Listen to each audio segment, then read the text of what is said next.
Throughout our investigation, the victims of this attack, their families, have weighed heavily in our minds because our report's painful conclusion is that the Fort Hood massacre could have and should have been prevented.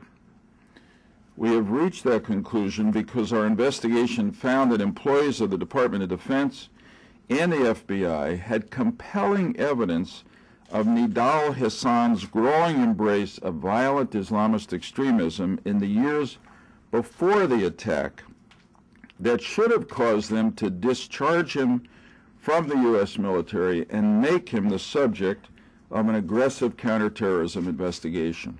The FBI actually had information that a member of the United States military was in communication with a target of their own terrorist investigation and did not pursue its investigation of that lead or notify the Defense Department. He openly sympathized with violent Islamist extremists and defended Osama bin Laden.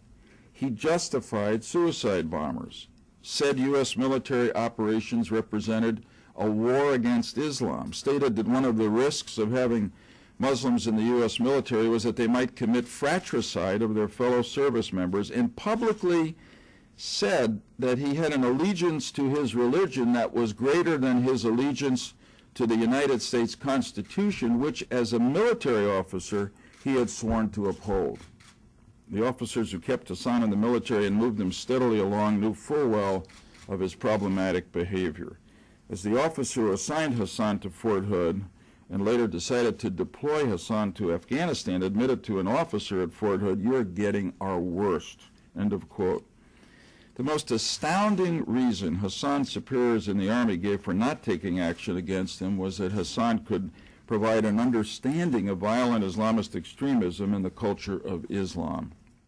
Yes. Senator, is anyone going to, or has anyone been at least disciplined or fired for the failures mentioned in this report?